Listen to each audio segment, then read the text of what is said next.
Welcome, everyone. I'm so glad you're here. My name is Linda Levy. You can see that at the bottom of my little Hollywood square. I am the president of the C3 group. Welcome to the Chicago Creative Coalition. Our mission is to enrich, educate, and inspire creative lives. We are professional creatives, artists, and people seeking creative ways to live and work in Chicago and beyond. I am thrilled to introduce to you our speaker tonight. Paul Elledge is going to talk to us about creative cross-training. Paul Elledge is a photographer and filmmaker whose clients include major advertising agencies, record companies, and corporations. He has been honored with numerous national and international awards for work that is both individual and uncompromising. Paul has photographed such celebrities as AC/DC, Billy Corgan, John Goodman, Jennifer Hudson, Katy Perry, Ministry, Willie Nelson, Trent Reznor, Luciano Pavarotti, and Oprah Winfrey, just to name a few. His work has appeared worldwide in galleries and museums and has been published in such publications as Audubon, Fast Company, Life, Men's Health, National Geographic, People, Rolling Stone, Time, and Wired, among others. Paul's book, Luna Bella Luna, chronicles the people of Vesale, Italy, and he has also collaborated on several books with Chef Rick Bayless, as well as the late Chef Charlie Trotter. In addition to photography, he has directed music videos and television commercials.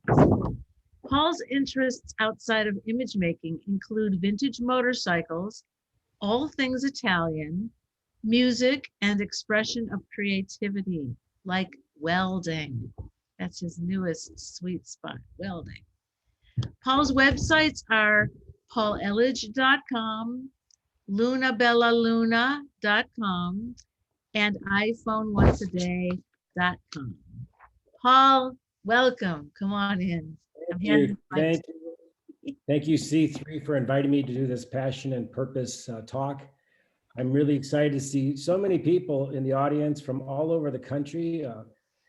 It's great to see from Ohio and Oregon and Arizona and everywhere. And also people from the Midwest, which are awesome, right where I am. So tonight I'm going to talk about what I do to keep myself thinking creatively in all things. And I call it creative cross-training. There's going to be three parts of the talk. The first, I'm an introduction. I'm just going to show you about what I do for a living, to give you a perspective on why I do what I do to enhance what I do for a living. Then I'm going to talk about personal projects, and then I'm going to talk personal projects as creative cross-training. So here we go. I'm going to share the screen. Boom. Well, I just want to say that there'll be time for questions and answers at the end. So everybody, keep your questions handy. Sorry. Okay, it says I'm disabled. Or maybe not. Let's try it. I hear you. Can you see creative cross-training? No. Hold on a second. Is he a co-host? He's not the co-host, that's why.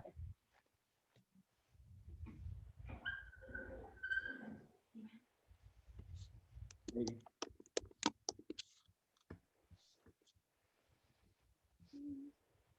Can I share screen now? In just a sec. I gotta find you. Oh. You can now. Boom.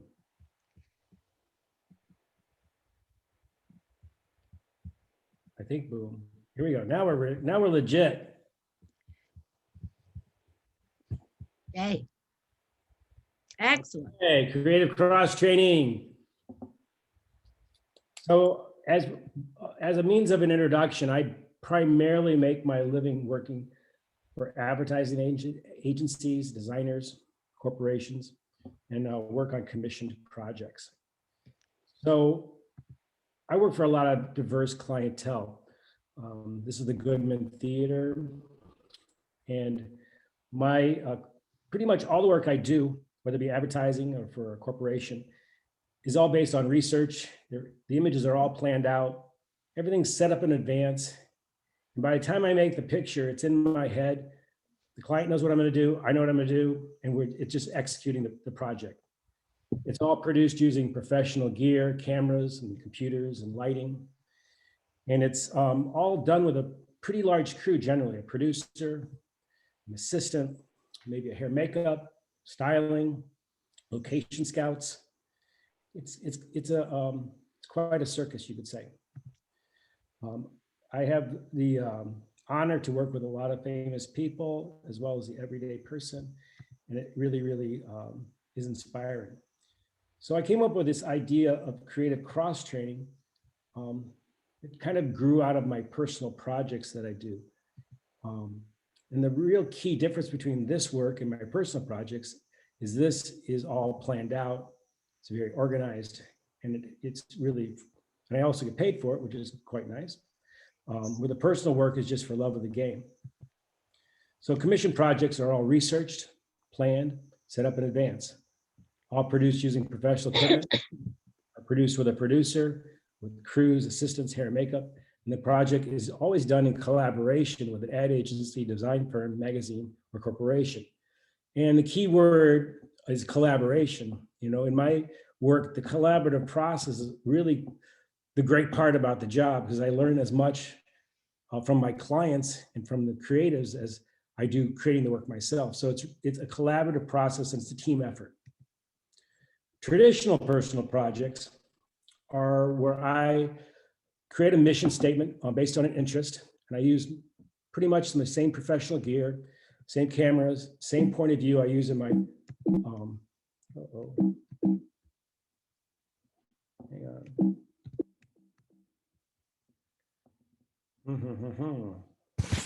Hang on for a second, I'm gonna exit and see what's going on here. I think I'm gonna exit. Yes, we're good. I use the same cameras, same gear, sometimes a crew, maybe not as big a crew, hair and makeup assistants, location scouts. There's no financial gain. This is just for love of making photography and working on my vision. But I'm more interested in the outcome than the journey. The personal project's really not about growth. It's just about expressing myself in a personal way on a personal project. So in review, a traditional personal project is about expressing an idea or creativity for no financial gain, purely for oneself. They're inspired from having to do with passion, interest, and or a study. The project will fall within the range of my style, my method of workflow, and using my traditional technology. Traditionally, there's a mission statement that is more concerned about the outcome than the journey.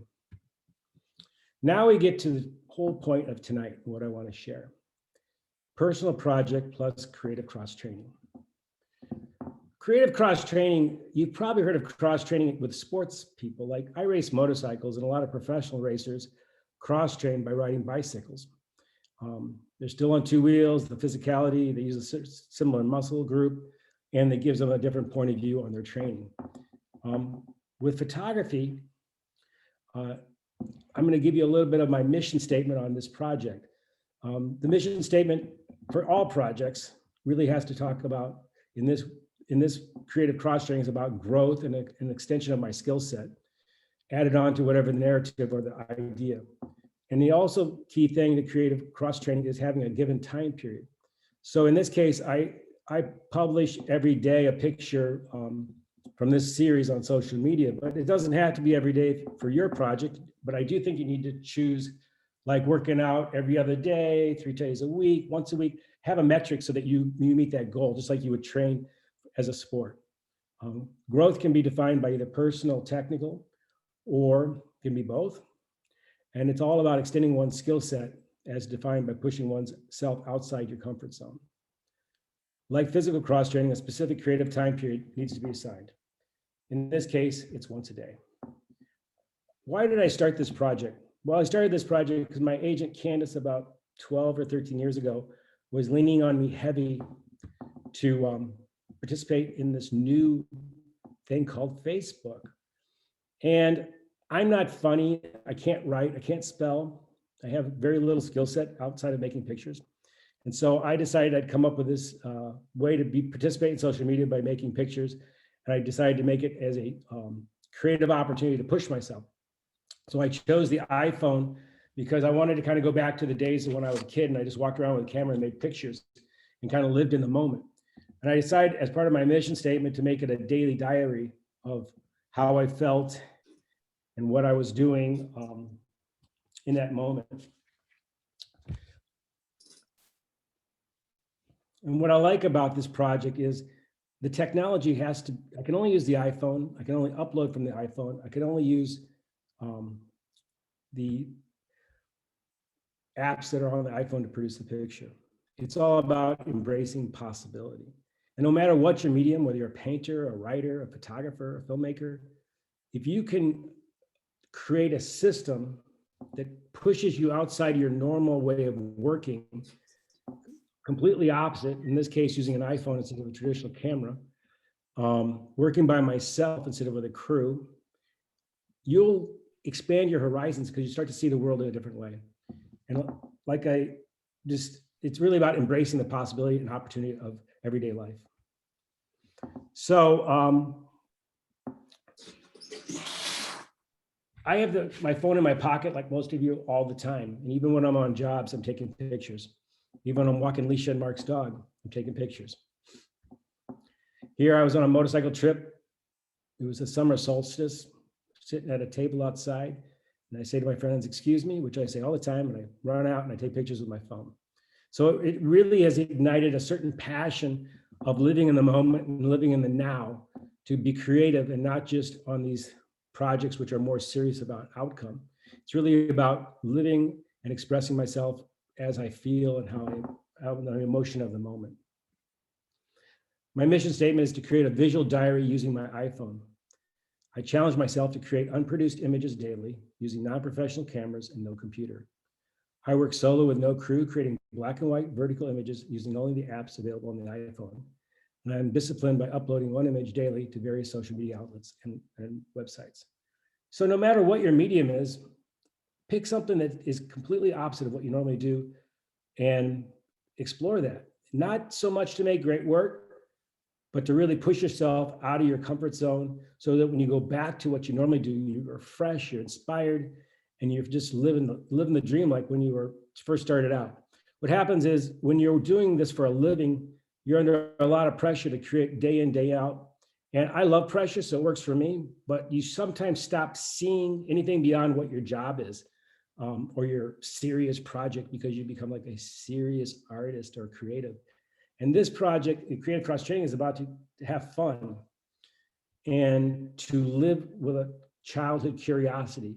When you get out of the car and you see a puddle and you see the clouds reflecting the puddle and you go, wow, I stopped seeing that because all I was thinking about was my job. But now I see things everywhere and it's really opened my eyes up. And I would encourage you to, with whatever medium you're doing, is to pick a project and try to, go back to your childhood and why you started creating in the first place and have that reinform your work now. I mean, making pictures is all about finding your identity and your personal point of view. I love picket fences primarily because of my grandmother, I believe. And, and I'm a pest. I think I was with Mark and Leisha down here in Southern Illinois going to a restaurant. I was like, oh, stop, excuse me, I need to shoot this fence. And I do that all the time, but it's okay. People put up with me. I also don't shoot a lot of landscapes commercially, but I shoot a ton of landscapes with my phone. And it's really inspired me to become more aware of atmosphere and nature and shape and form. And it's opened my eyes to a lot of possibilities. So when I go back to my jobs, I start incorporating other things like the land and the world into those photos. I've become a much more of an environmental portrait photographer and less of a studio portrait photographer because of this body of work.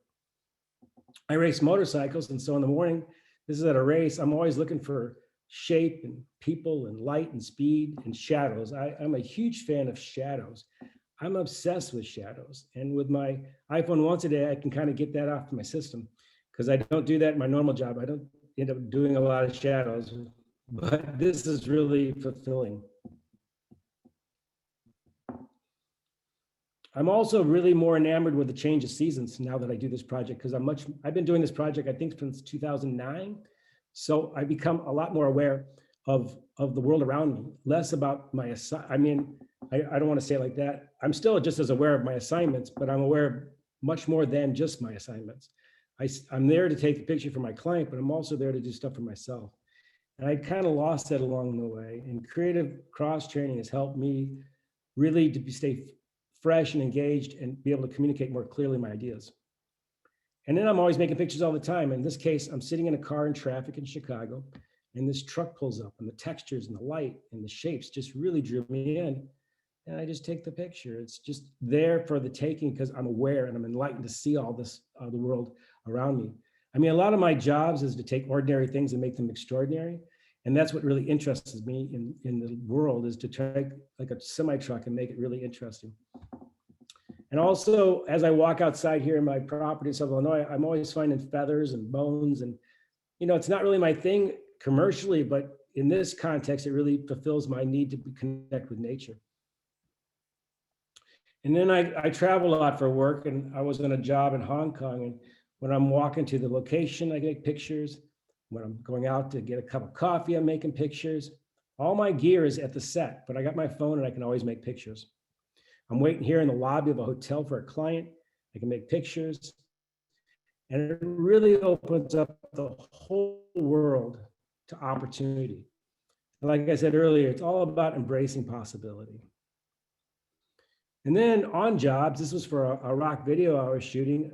You know, if there's time, I'll, you know, once I get my shot, and I'm right there doing it. Another thing that really helps me is I'm always early to meetings, because I like to walk around for 15 or 20 minutes before I go into an ad agency and take pictures. And so many of my pictures are about me waiting, looking and experiencing photographs, and not just, you know, being stuck. Why should you care? Well, I think you should care because about growth. It's really about growing and being actively engaged and not being apathetic about your life and your work. And it's really about taking control of who you are and how you think. And if you're sad, you can make dark pictures. If you're really gloriously enthusiastic, you can make bright pictures, or anything in between. And you can embrace every possibility of who you are. I really believe that everybody has a talent. And it's really about tuning into that talent and expressing yourself within. And once you can identify who you are, what your interests are, what your passions are, you can put that into whatever medium you're doing. And if you can do a daily project or a bi-weekly project, it really keeps you in shape for making work, no matter what the medium is. A couple of things I do to ask myself for inspiration is, how do I feel today? What's the spirit of my being and connected with the world? In this case, I was in New York City, and we got done with a job. And when I'm in New York and I look out a window, I think of a couple of things. I think about all the photographers before me, like Bernice Abbott, which is very inspired by. I think about all those people in those little apartments and buildings and what they're doing inside there. And I'm just so curious about all those people that I can see. I can see more people in this picture than live in this little town that I'm in right now. And it's amazing. So while my crew's packing up, I'm making pictures. I'm reflecting on who I am and how I feel emotionally and visually, what's inspiring me that day. Another thing I do is I have to go to lunch a lot for meetings.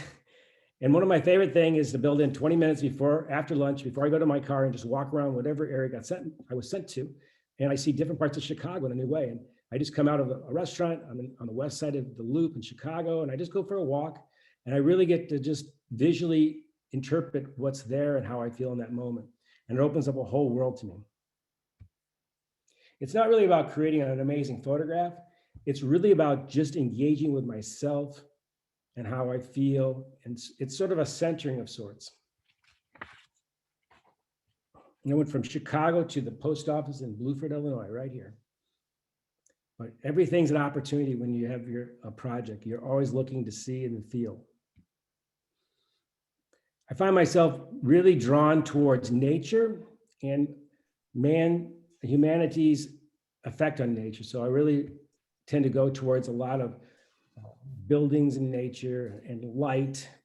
I'm in a meeting here at I think no, I don't know what agency, an agency in Chicago. And in the middle of the meeting, I'm like, excuse me, I got to take a picture. Because there's a passion that starts, and you start to light it on fire, and images are everywhere. You're in a lobby going into a meeting, and you have to stop and make a picture. It's just about expressing yourself and doing it in a way that maybe you hadn't thought of prior. It's really about expanding your point of view. I take a lot of pictures outside my car window. Here I was waiting for somebody to pick them up, and I look up, and one thing I like about the iPhone is all this noise that you get in the blacks and the whites that in normal photography, I once found annoying, but now I'm totally loving it because it reminds you of the grain of the film days. I was taking my cat to the vet, and I was given this gift by parking right in front of this awesome shop near the vet. And so before I got the cat out of the car, I had to take a little picture, and then we went on with our day. A few points to ponder is be present with your eyes open. It's not important where your feet are. It's important where your heart and mind is. It's really about embracing who you are and putting who you are into your work, regardless what anybody else thinks. Be yourself, be honest, identify with who you are and how you see the world, what your moral compass is, and no matter what that is, put it into the work. Know your abilities and capacities and recognizing the difference between them, and then exploring them and pushing yourself. And don't deny the obvious. Feel more, think less once you're making the pictures. A lot of people really deny the obvious because they think, oh, well, that's too easy. The reality is, if you're tuned in with yourself, all types of opportunities all around you. And it's obvious to you, but it might not be obvious to anybody else. And so be creative and embrace every aspect of yourself. And push the envelope towards opportunity.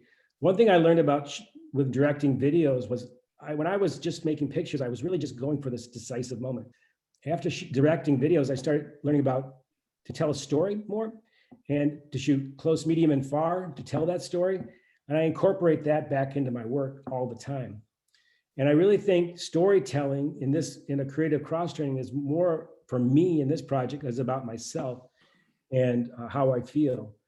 This picture here is the first night of COVID once I went from Chicago to the country. And this is sort of how I felt.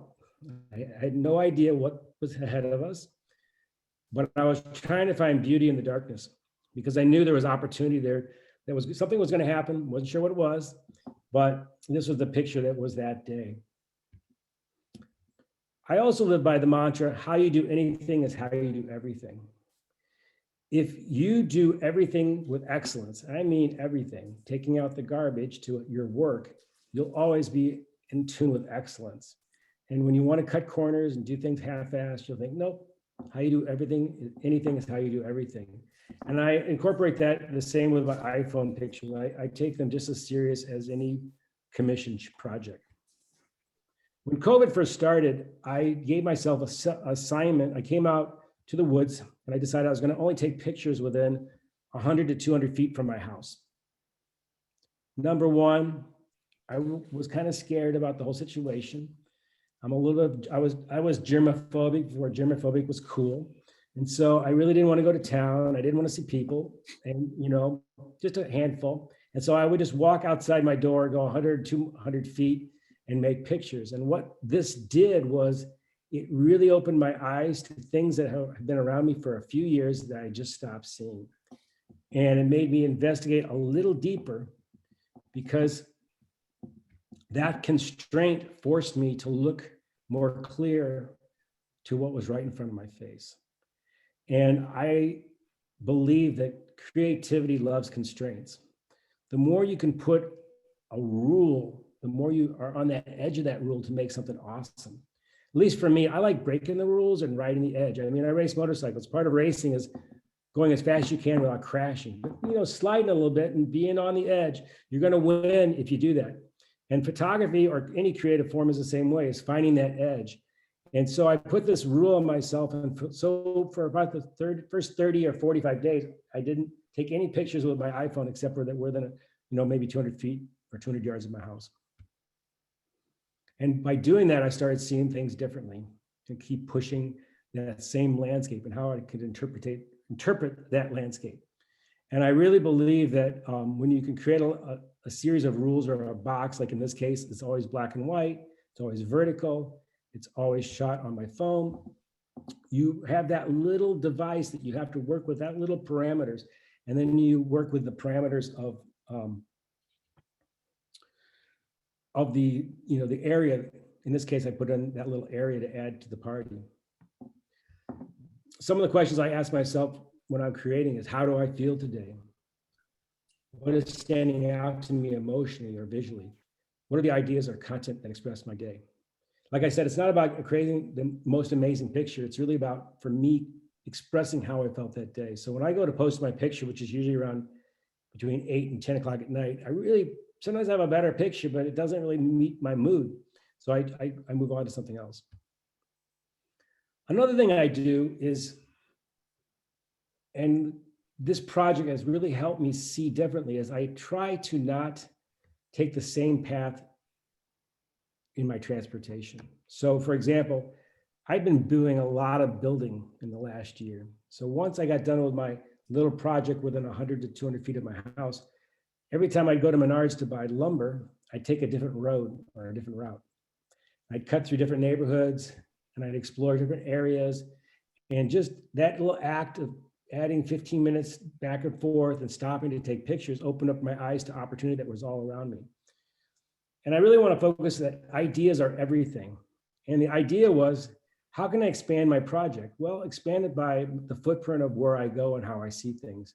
And now I do that in New York also, or Chicago. I try to take a different route to where I'm going, just to see how I can see and how I can feel my images within the work.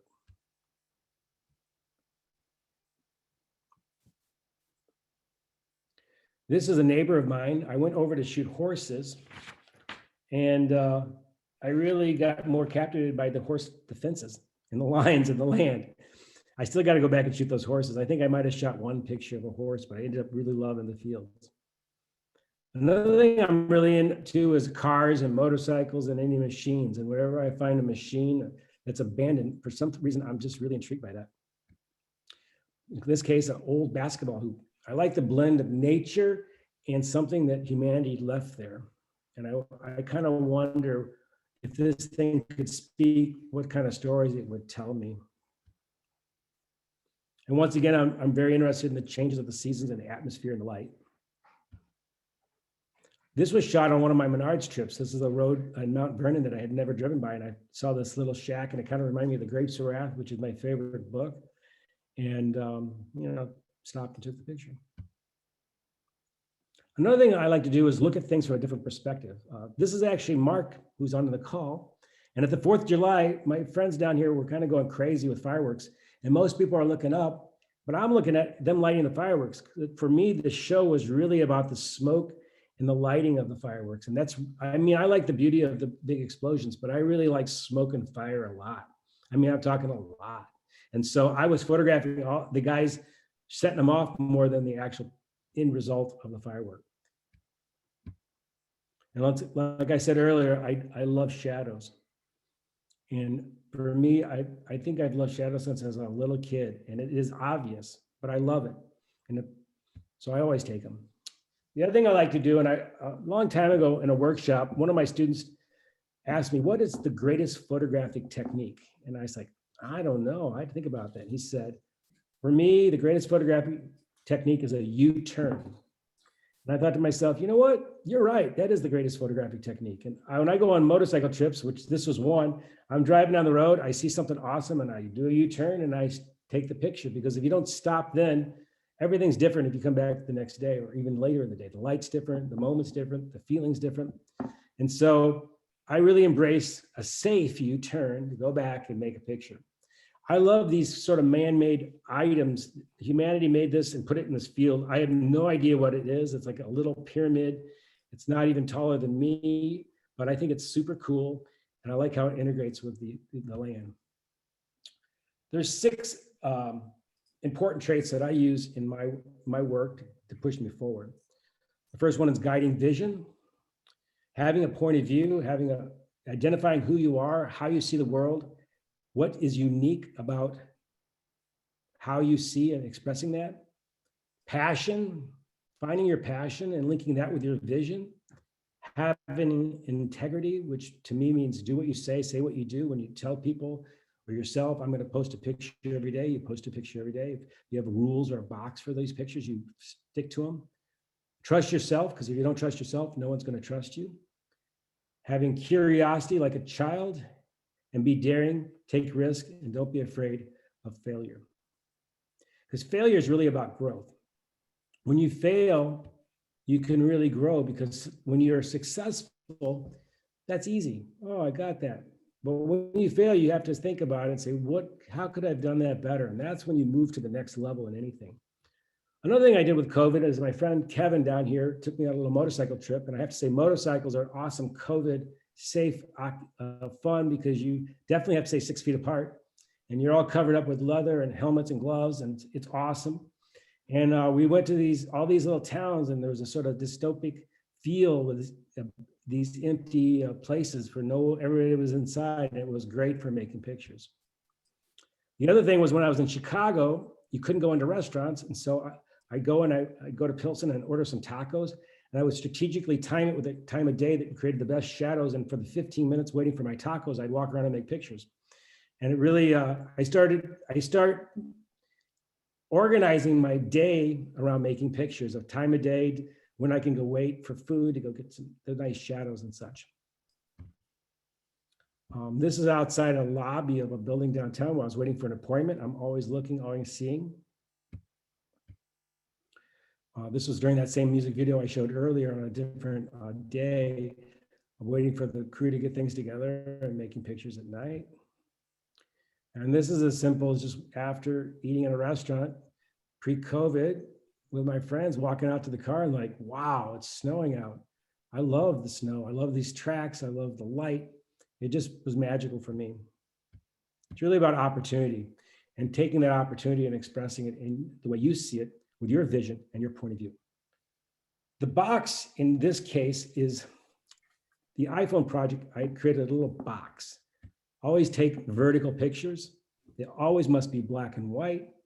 They must always be processed in the phone and uploaded in the phone. The mission statement brings focus to your project. So I really encourage you to, in everything you do, whether it's creating a business, creating an art project, or especially when you're trying to focus on something, create a mission statement that puts a focus on you and your project. Rules, create a box. Less choices forces me to be more creative within the rules. I've always tried to push the edges of the envelope. Even as a child, I drove my mother crazy. And now I try to do it professionally.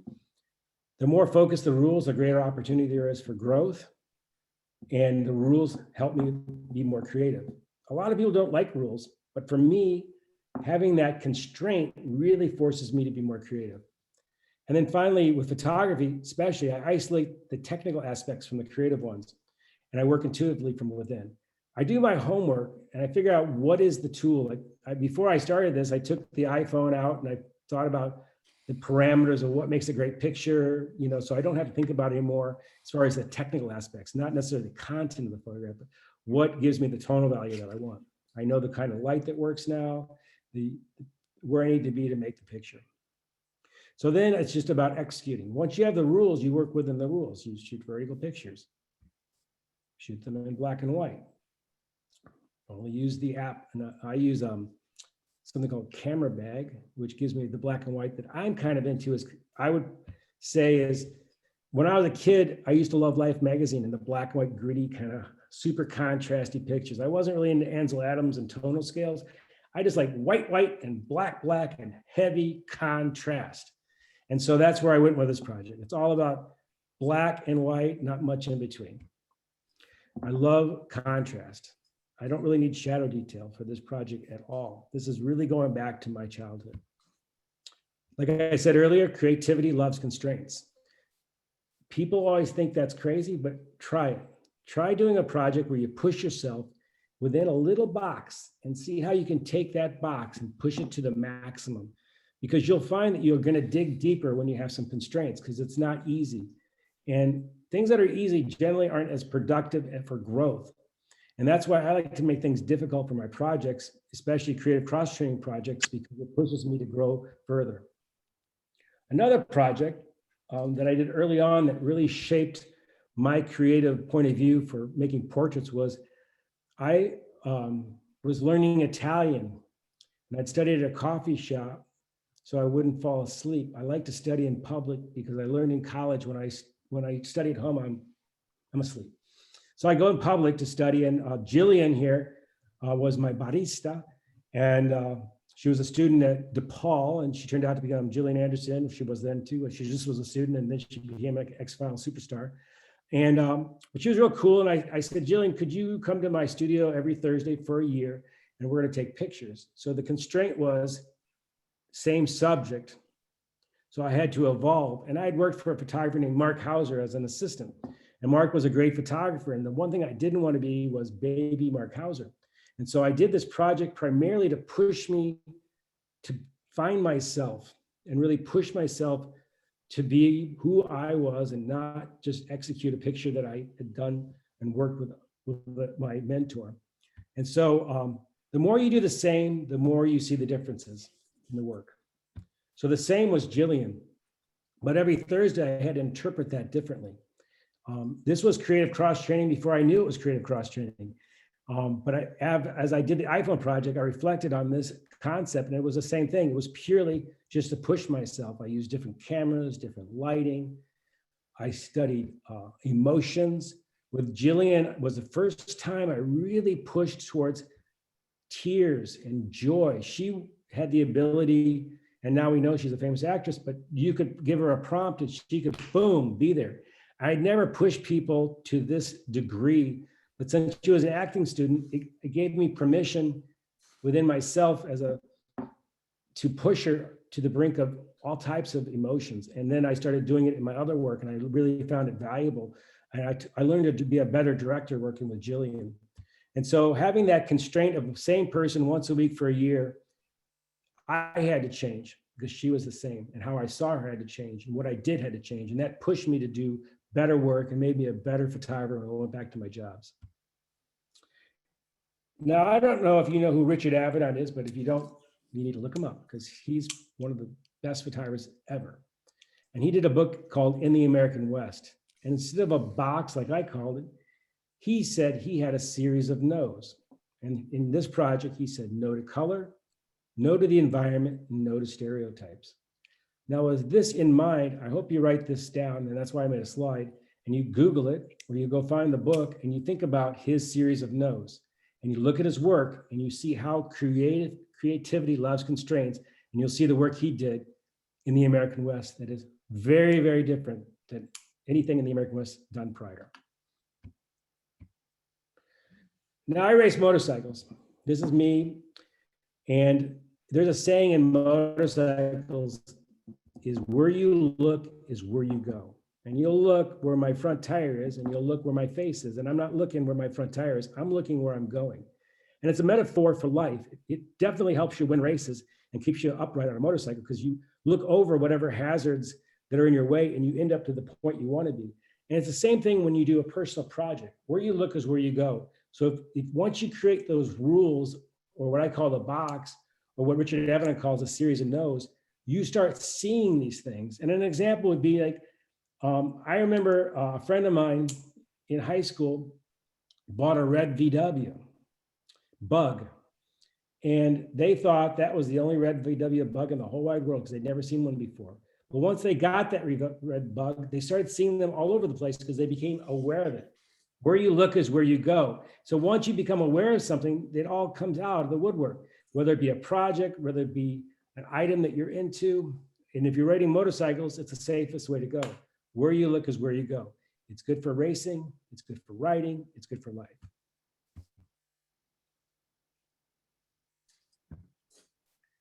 One thing I like to do before I start a project is understand the technology because I love making things technically perfect, but I don't like to think about it too much.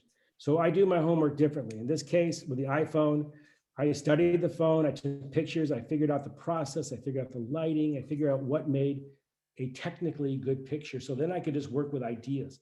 Because like I said earlier, ideas are everything. So separate, no matter what the medium is, if you're working in, if it's not photography, whatever it is, welding, work on technical things. And when you go to do work, forget about the technical things and make that automatic and just work on the ideas.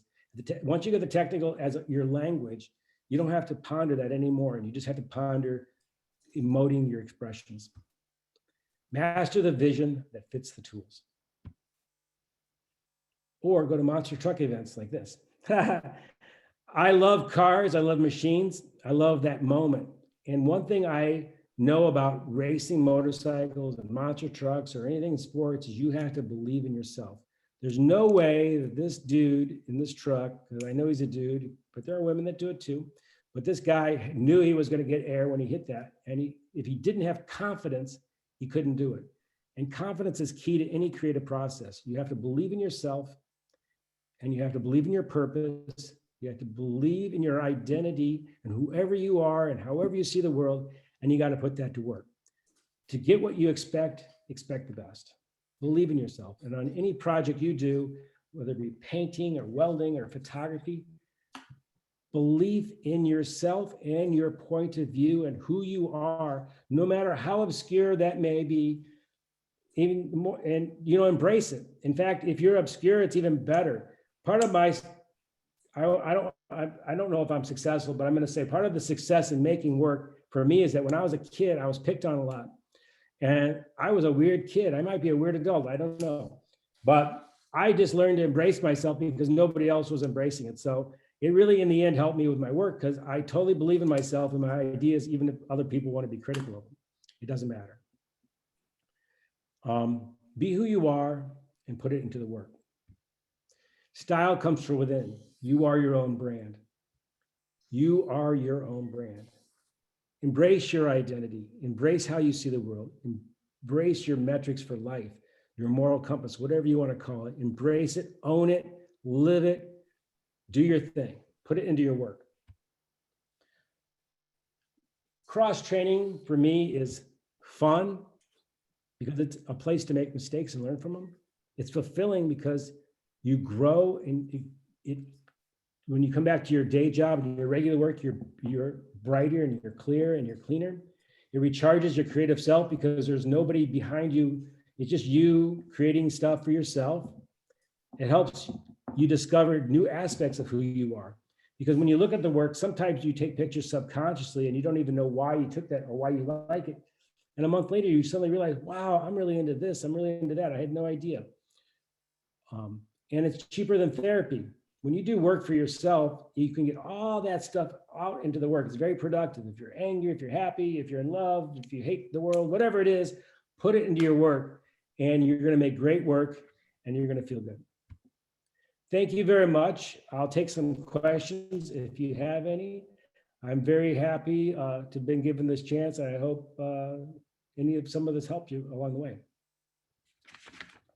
Thank you, Paul, so much. And he's gonna call the room. I'm gonna Okay. jump in the shower quick so I could go down if you're still on that. Yeah, they're just doing Q&A now. Yeah, it was when I was down there, I got a cocktail and the power went out. The music went off, the lights went off. I was like, Wow. so much my drink. Thanks for coming back. My. So, Paul, I have a question for you. Where do you get your inspiration from? Do you have dreams in the middle of the night with a notebook next to the bed? Do you listen to music and snapshots in your head? Where does it come from? Well, that's a multifaceted question, and I'll give you the best answer I can think of. Number one, until lately, I never remembered my dreams. I know I have them, but they just leave my brain because when I wake up, I'm ready for action. But during COVID, I've started to remember my dreams. I can't say that they have inspired a project yet, but they probably will. My inspiration comes from thinking about my history and who I am, thinking about things that happened when I was a child, things that I'm passionate about. And I also am keenly interested in learning all the time. So I like to not necessarily look at photography, but I listen to music and I look at a lot of artwork and I read a lot of books.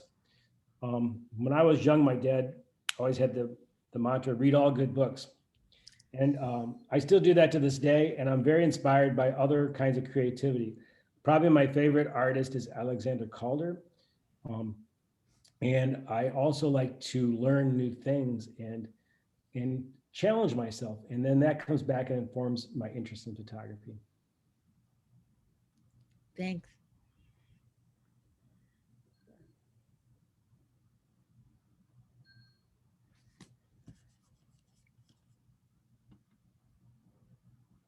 Anybody else have questions?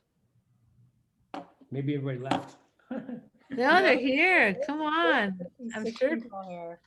Hi, So, Pam. Paul, you said that this creative cross training is cheaper than therapy, Mhm.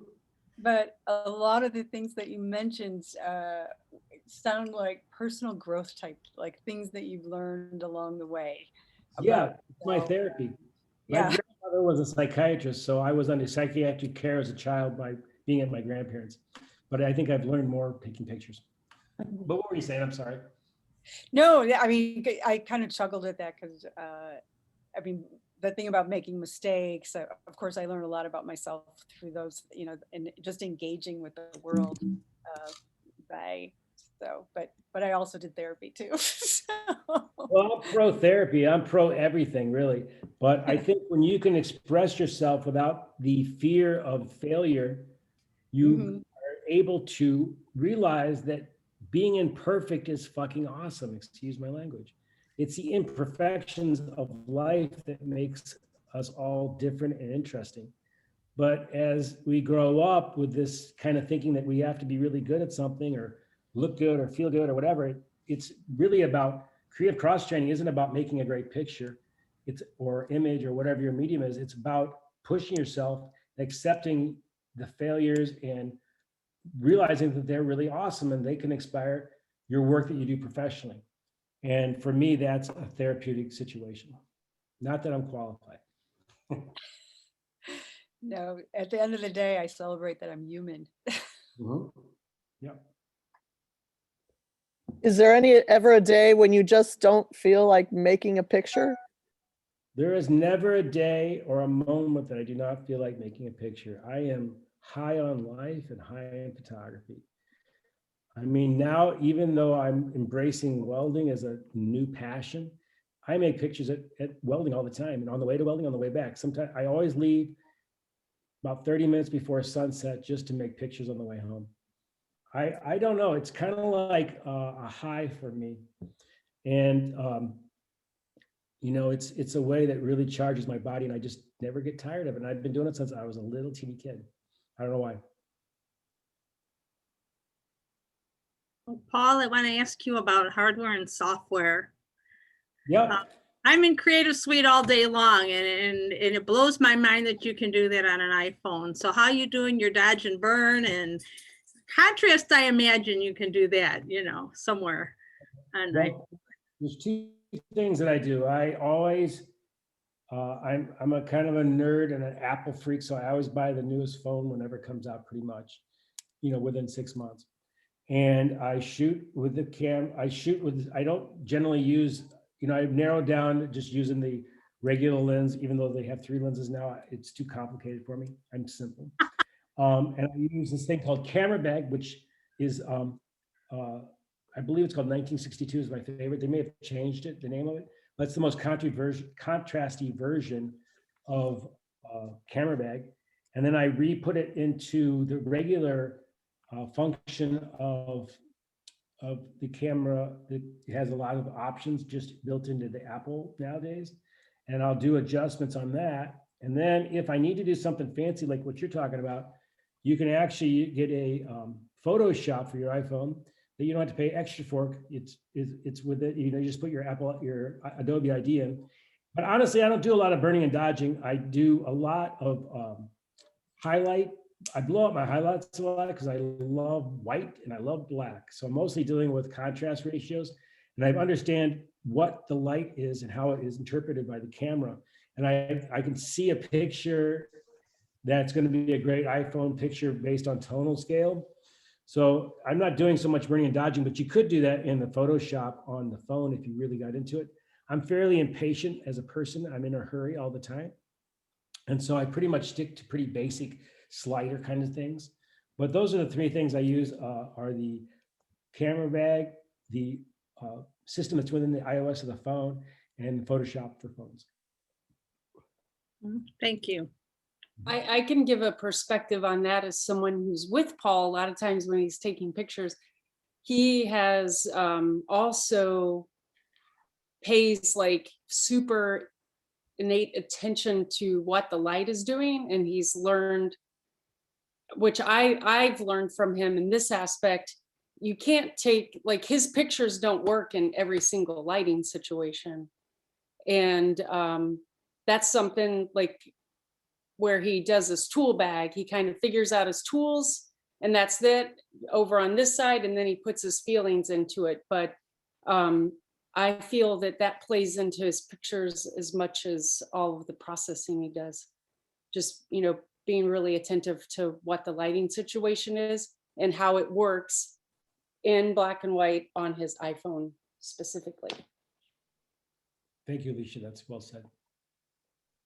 And Alicia's around me 90% of the time when I'm making the pictures. So I know I hear the most when we're going places and I stop to take pictures. So how Hey, much Paul. time do you spend on adjusting or manipulating the photos before you push it out there? 3 minutes, maybe. I'm hyperactive. I'm very quick. When I take the picture, generally, I'll shoot between 40 and 300 pictures a day. I can remember, I have a photographic memory for visual things. I can't remember anything else.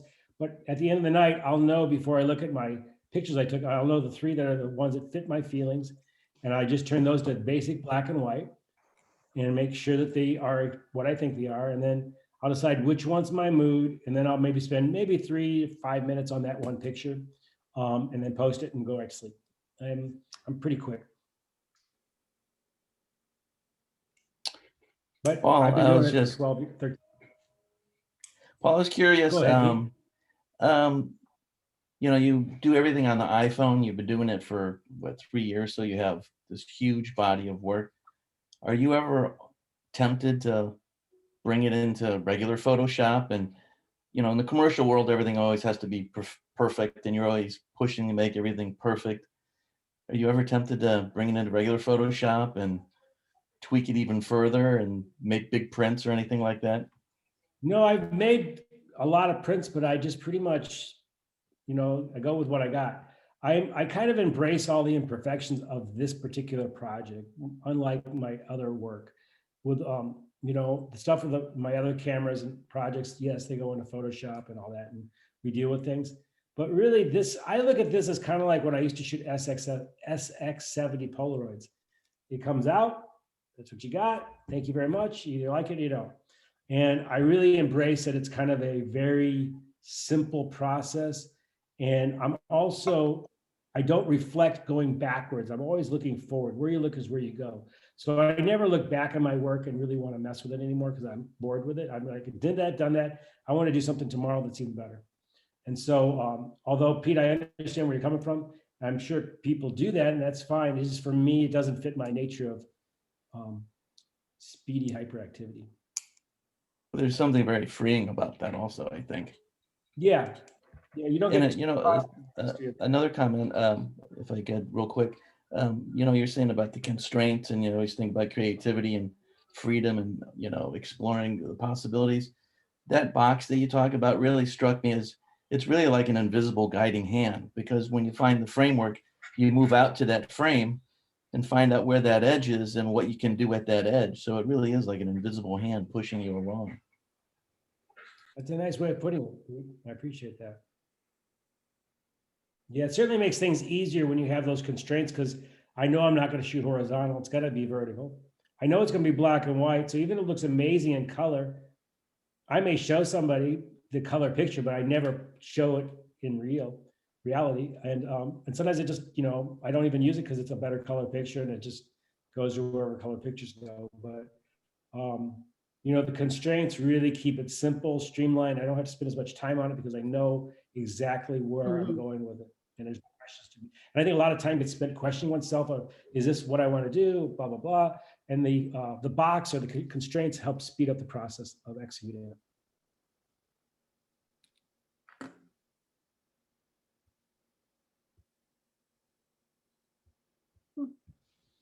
Anything else? I have a question. You mentioned the horses that you want to go back to get the horses in that field. Mhm. Is there Yep. any other place that you want to go back to because you didn't get a thing, or is it like, nah, just go, like, better to go to a new place than to go back to an old place? Well, actually, I'm very pro revisiting the same place over and over again because I seem to dig a little deeper when I go back. I've lately been on this slant in Cleveland. I did a project for myself about in September, was my first COVID little travel personal project. And it really lit me up, the industrial qualities of the city, all the different makers, these dancers, Hannah, who's here, introduced me to all these awesome people. And I was just back there last week and did a bunch of work. I just met a gentleman at the races who's from Cleveland. And so it's like, I don't know, I'm really into that. But I also can't wait to go back to Italy and teach my workshops there, and that kind of thing also. But I like to find a place and just, go there and go there and go there. And it's kind of like where I weld here down in Southern Illinois. I drive there, every day or 3 days a week usually. And, my drive there and my drive back, I just look for pictures and I take different routes and I explore dirt roads and I see these buildings and I meet people and I just, that, I know there's only so many ways to get to that spot and I just rotate it through. And so I'm very much about revisiting, but also once I find something, I want to do it a lot. And I'm a little obsessive compulsive that way. Cool, thanks. Or maybe not obsessive compulsive. I have a question. Even my book, Luna Bella Luna, for like 10 years. Go ahead. Hey, Paul, well, this is Potter. So when you go back to photograph those horses, could I meet up with you there? Well, I'll ask her. She's pretty funny. She's my neighbor. They get brand new ponies, probably post-COVID. Come on down. Thank you.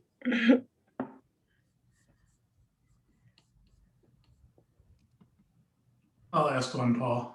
How do you not, if you're distracted all the time doing this, how do you actually get any work done? How do you stop? How do you stop yourself? Well, number one, I have Leisha helping me, and she is a very focused disciplinarian that makes sure that I'm doing what I'm supposed to be doing when I may be doing what I'm doing that is not what I'm supposed to be doing, like shooting iPhone pictures. But I make lists. I'm all about my Post-it notes, and I'm very hyperactive and I don't sit a lot, so I get a lot done, and I'm capable. I don't need to sleep a lot, and so all those add up to having a fairly productive life. But really, the key is collaborations, and collaborating with Leisha for the last 25 years has really helped push the envelope of my work, and also other partners that I meet and collaborate with, whether they open opportunity for making pictures or suppliers or whatnot. But it's really, you're only as good as your team, and you got to take care of yourself first, and then you try finding people that help enhance areas of your life that you're not as good at, and those people can help you with all types of things. So hats off to everybody that's helped me in my life. So that's it.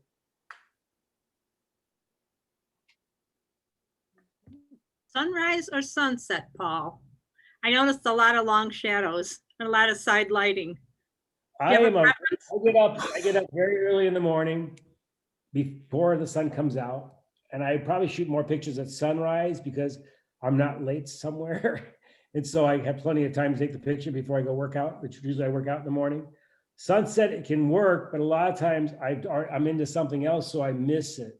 Like with welding, I can leave early because I'm in control of my life. But with photography jobs, a lot of times that's when I'm taking my picture for my job. And so I can't. So I'd say for my personal work, sunset sunrise.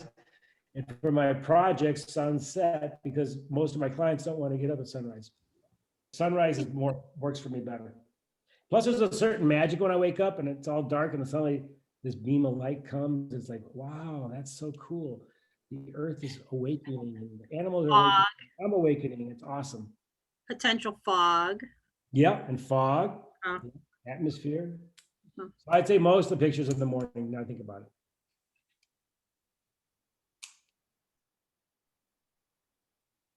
With the welding, are you making art welding or is it some other practical thing?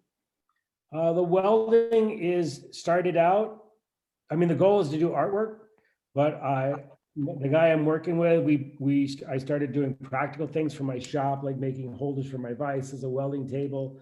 I just made furniture, but I just had my first piece. I entered into like a juried exhibition and I got in. So I got my first sculpture in a gallery. It was my first art opening, not being a photographer, which has been never. And so that was kind of cool to walk in and be, oh, I'm a sculptor. But I want to make sculptures and I also want to incorporate video and photography into my sculptures.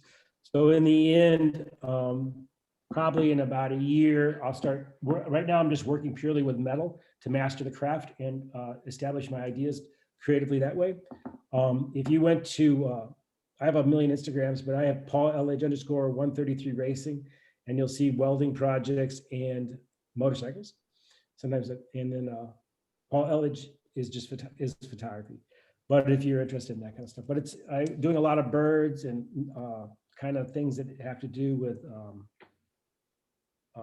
this time period of COVID and I see nature, how nature kind of, especially how birds fly together in a flock and they work together to get something done. And I've been really getting into that. So cutting things with a plasma cutter and welding has been my deal. So I don't know if I'm doing art yet, but hopefully it'll be art someday. At least the one piece I got in the gallery, they must think it's art. But that's the goal. We'll see.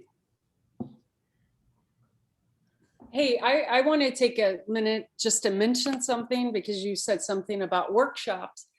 And you're going to be doing a workshop in Sicily in September, your photo moto one. So if I recall, when you last did that, did any students shoot with their iPhone? Yes. Mm-hmm.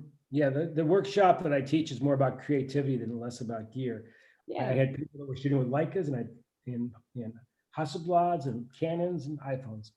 Unfortunately, they just pushed that to the spring of probably May 2022 because of COVID, because Italy just kind of Closed down again. Okay. closed up and Carlo Roberti was freaking out. And so I said, yeah, that's cool. He's going to have to move all his summer workshops to the fall and all. And he doesn't even know if Americans will be able to fly to Italy when we want to have a workshop.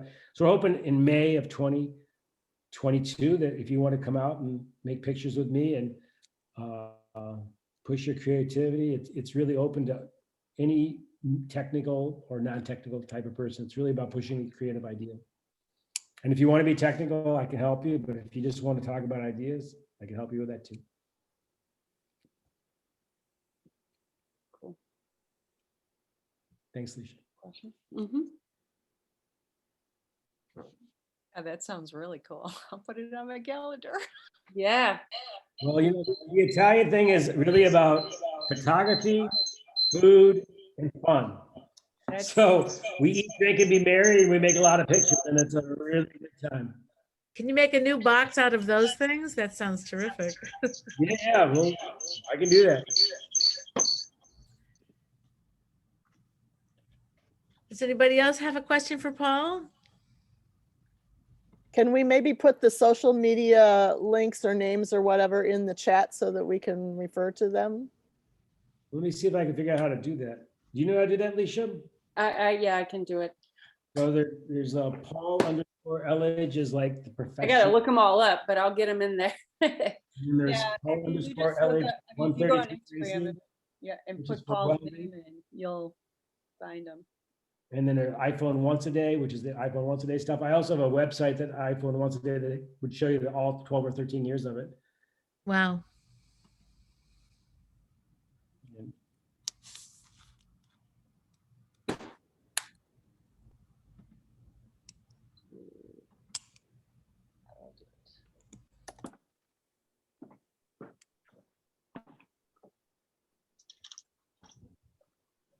I can't get the chat to let me write to everybody. Oh, you know what, Lisa, let me make you a co-host. Hey, Paul. This is David Ellis. Hey, David, how you doing? Good. I'm doing well, thank you. Hey, I had one question. Do you, with your, it seems like you kind of make a distinction between the work that you're doing personally and the work that you do professionally, and I totally get that. Do you show any of the work that you've done personally as you know, for any kind of commercial assignments?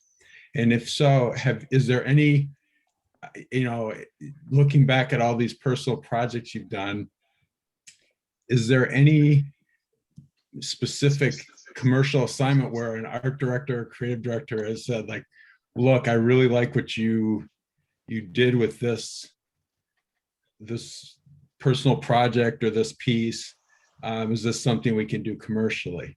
And I'm just wondering what your experience has been with that. That's a very good question. Thanks, David. Yeah, from the very beginning, I would say 75% of the work in my portfolio is personal projects, and 30%, 25% are actual jobs, primarily because I want to show where I'm going, not where I've been. And I'm trying to enlighten my clients on where new ideas and how we can push the creative process forward. The first time that happened was I did a project when I was a little punky art kid, and where I shot small business owners in Chicago. And I went up and down Chicago Avenue. I shot all these independent businesses. And I got one of my first big jobs from Leo Burnett from McDonald's, where they sent me around the country shooting owner operators of McDonald's for a big ad campaign. And that opened my brain up to like, holy cow, I just got this great job based on a small project. And so, and that is continuing on to this day. There's an art director named Patrick Mitchell who designed designs magazines. He's the guy that, did like Fast Company, for example. He's the guy that created that when it first started. And I worked with him for music magazines. And he called me up probably 8 years ago and he gave me assignments. He goes, I love these iPhone once-a-days. Can we do something like that? I'm like, sure, cool. So, I mean, I've gotten work from pictures I've done for my personal projects all my entire career. And I think, I personally think a lot of art buyers and art directors are really intrigued with not only your photography, but what are your personal passions and interests.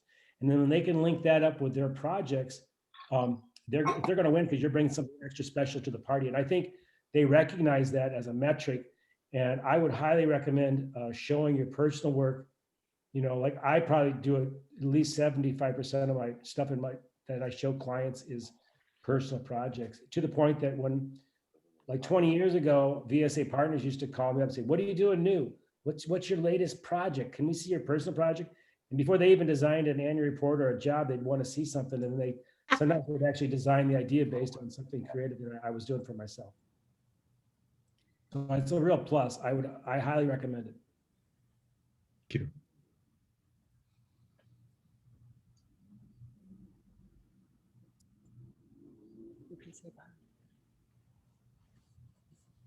Paulie, great job, buddy. Great to see you. We'll take care of a dog and a cat, so we have to find those guys.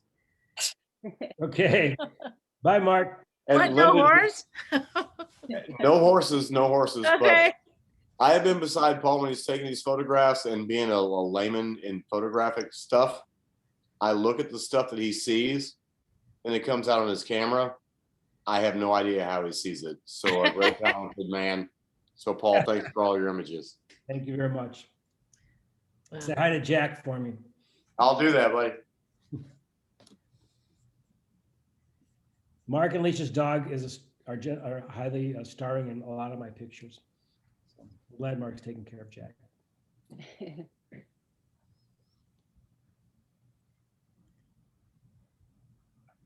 It's nice to see so many people that we haven't seen in a while. Very cool. Thanks for joining in. Yeah, I'm very I think grateful. Deb's there. Hi, Yeah, Deb. hey, Deb. I saw that Chris bought a new dirt bike, so tell him congratulations.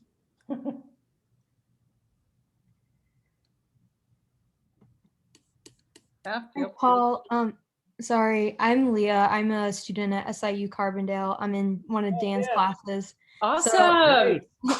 Yeah, I just wanted to thank you for this talk. I've been trying to find some new inspiration lately, and I think that this really helped out. So thank you. My pleasure. My pleasure. I'm actually I'm only about an hour from Carbondale currently. So when school gets back in session, I'd like to come down and visit you guys, and we can talk once COVID's over. Yeah, that would be awesome. Yeah, Leah, send us your info if you'd like. I'm just Leisha at pauleledge.com. Okay, yeah, I'll do that. Leasha. Okay, thank you. Mm-hmm.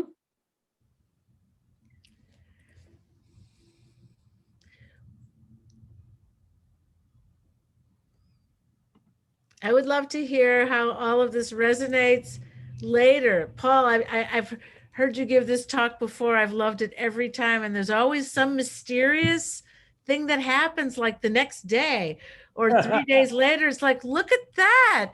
Particularly things about puddles and shadows. Puddles and shadows are amazing and they're everywhere. And thank you for helping pull the curtain back on cool stuff to see everywhere all the time. It's like you've inspired me to look more closely. Good. Well, It's thank great. you. Well, my pleasure. It's going to rain tomorrow. So Yay, puddles and are then coming. some reflections and puddles coming your way. Love it.